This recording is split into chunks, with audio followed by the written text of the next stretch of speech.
Halo teman-teman, welcome back to the YouTube channel Erni Cesar Ismiani Silain. Pernah gak sih kita bertanya, gimana sebenarnya anak usia dini bisa belajar bicara? Dan kenapa ada anak yang cepat ngomong, tapi ada juga yang masih butuh waktu? Nah, di video ini kita bakal bahas materi bahasa anak usia dini dengan cara yang ringan dan gampang dipahami. Mulai dari teori bahasa, unsur-unsur bahasa pada anak, sampai fungsi bahasa dalam kehidupan sehari-hari anak usia dini. Nah, materi ini penting banget, terutama buat calon guru PAUD dan orang tua, supaya kita tuh bisa memahami bagaimana cara terbaik menstimulasi perkembangan bahasa pada anak. Yuk, kita mulai pembahasannya. Jadi pertama, definisi bahasa menurut berbagai teori dalam bahasa.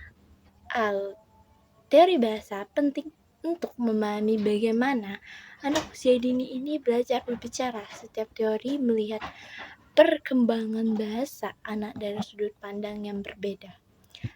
Itu pertama, teori strukturalis, yang mana memandang bahasa sebagai susunan bunyi, kata, dan kalimat pada anak usia dini. Bahasa dipelajari melalui proses meniru bunyi dan kata yang sering didengar dari lingkungan seperti orang tua dan guru. Kedua, teori inaktis, yang dimana menjelaskan bahwa anak sejak lahir sudah memiliki kemampuan bawaan untuk berbahasa. Anak secara alami siap belajar bahasa, sementara lingkungan itu berperan sebagai pendukung agar kemampuan tersebut itu berkembang dengan baik.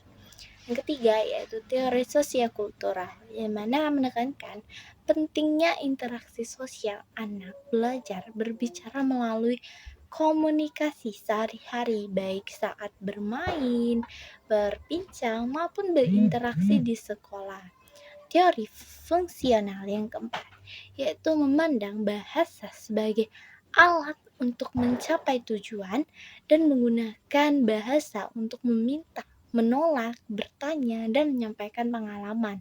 Sementara itu yang kelima yaitu psikolinguistik, yang mana menjelaskan bahwa perkembangan bahasa berkaitan erat dengan perkembangan berpikir anak. Jadi, dari berbagai teori ini dapat disimpulkan bahwa perkembangan bahasa anak dipengaruhi oleh berbagai faktor atau faktor bawaan, lingkungan, dan interaksi sosial. Kedua, yaitu unsur-unsur bahasa dalam anak usia dini. Bahasa anak usia dini terdiri dari berbagai unsur yang berkembang secara bertahap. Unsur pertama ada menyimak, yaitu kemampuan anak mendengar bunyi dan kata dari lingkungannya. Kemampuan ini menjadi dasar bagi kemampuan berbicara. Unsur berikutnya adalah berbicara, yaitu dimana kemampuan anak mengungkapkan pikirannya, perasaannya dengan kata-kata sederhana yang semakin berkembang. Selain itu, anak juga mengalami perkembangan kosakata, yaitu jumlah kata yang dipahami dan digunakan anak. Semakin sering anak berinteraksi, kosakatanya tuh akan semakin bertambah. Anak mulai belajar menyusun kalimat sederhana meskipun belum menggunakan tata bahasa yang sempurna. Yang terakhir yaitu anak belajar memahami makna kata melalui pengalaman sehari-harinya. Jadi semua unsur bahasa ini saling berkaitan dan perlu stimulasi secara terus-menerus. Selanjutnya materinya yaitu fungsi bahasa menurut Halliday. Menurut Halliday, bahasa memiliki berbagai fungsi dalam kehidupan anak. Bahasa digunakan untuk menyampaikan keinginan seperti meminta makan atau minum. Bahasa juga berfungsi sebagai alat berinteraksi sosial, membantu anak berkomunikasi dan bermain dengan teman.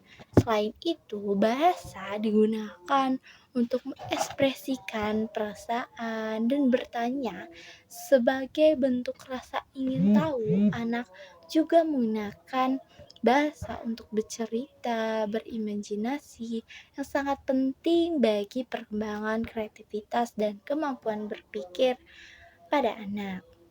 Jadi, bahasa membantu anak belajar berinteraksi dan mengekspresikan diri. Jadi, keempat, penjelasan materinya itu mengenai keterkaitan unsur dan fungsi bahasa, di mana unsur dan fungsi bahasa saling berkaitan dalam kehidupan anak. Kosakata yang cukup membantu dan anak menyampaikan keinginan dan perasaannya itu dengan lebih jelas. Kemampuan berbahasa yang baik membuat anak lebih percaya diri dan aktif dalam kegiatan belajar dan bermain. Perkembangan bahasa juga berpengaruh pada perkembangan sosial, yang dimana emosional dan kognitif anak.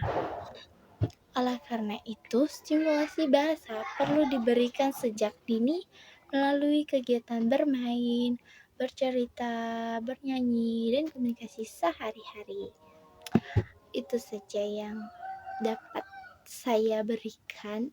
Mungkin saja itu dapat berguna untuk orang atau teman-teman saudara yang sedang menonton video ini. Sekian dari saya. Terima kasih. Sampai jumpa lagi.